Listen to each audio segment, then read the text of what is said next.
એકવાર નારદજી બાપુ વસ્તીમાં વિચારવા માટે નીકળ્યા. મારે રતનબેનની ફરમાઈશ લેવી છે.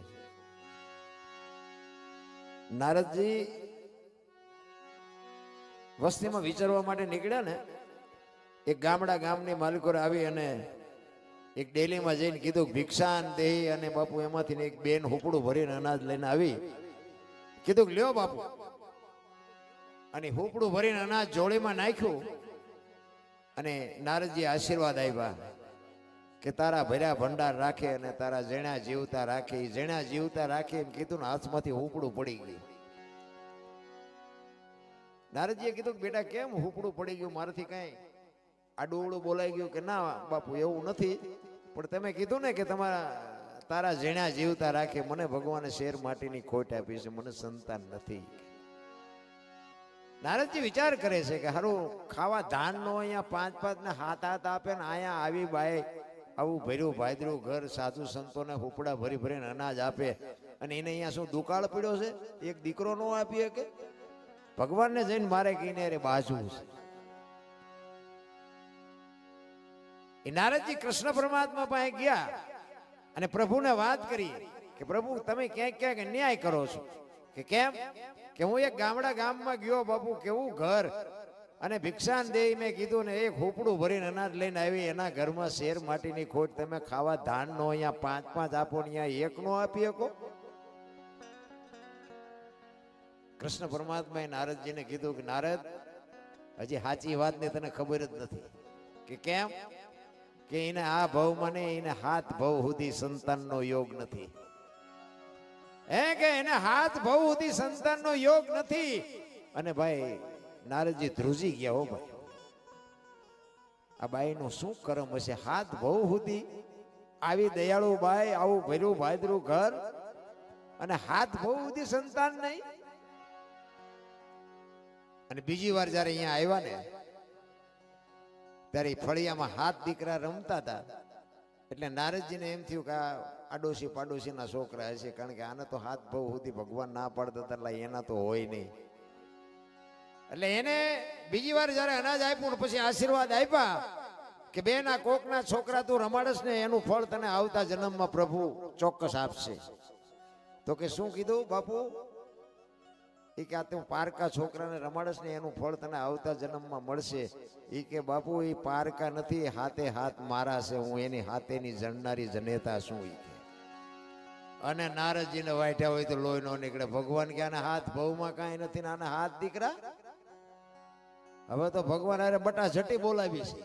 આવું ખોટું બોલવા મને શું કામ મોકલ્યો?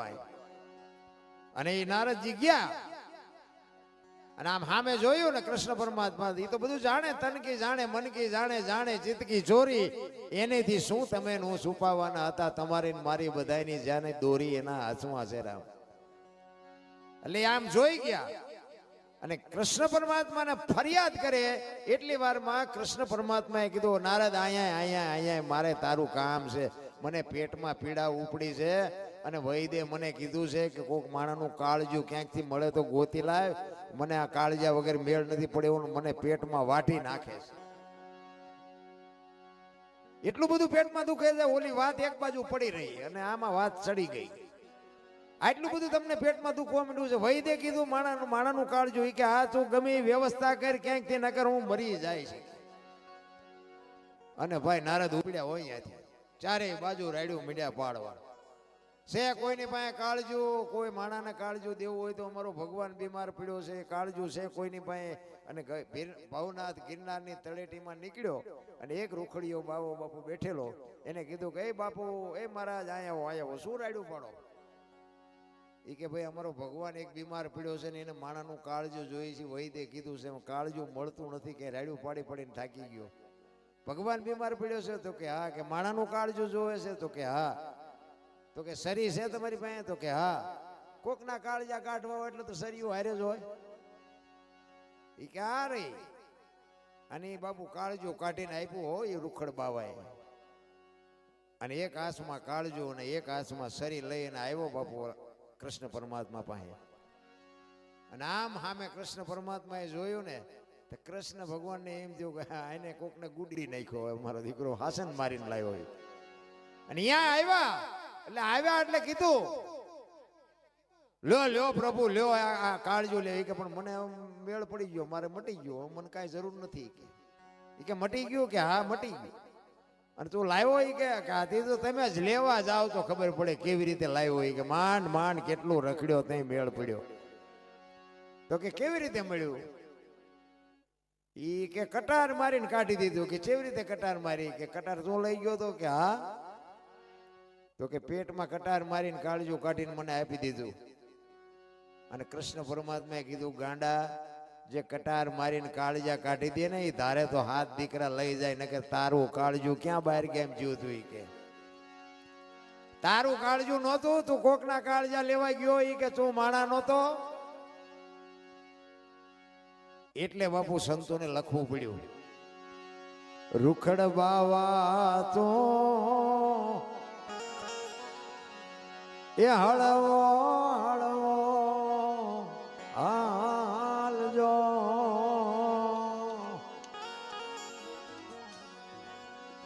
ગરવાને માથે રે રૂખડીજો જણુબિયો એવો, ગરવાની માથે રે રૂખડીજો જણુબિયો.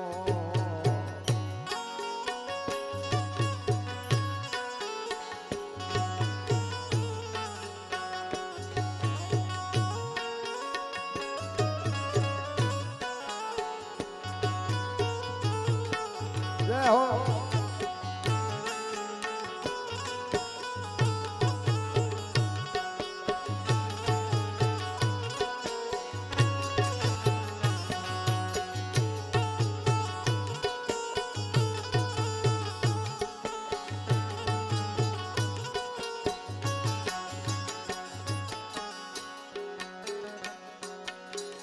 જેમ જળું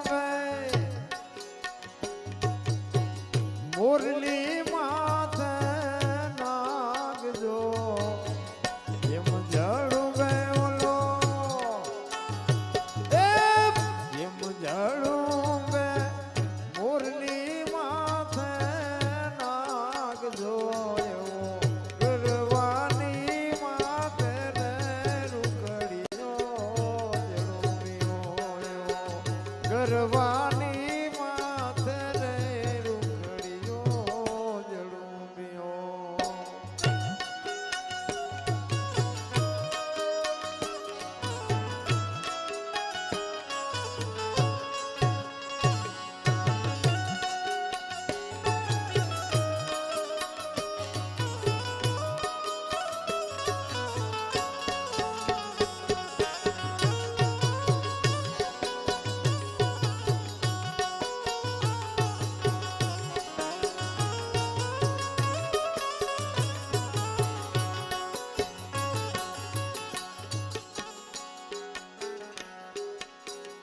જેમ જળું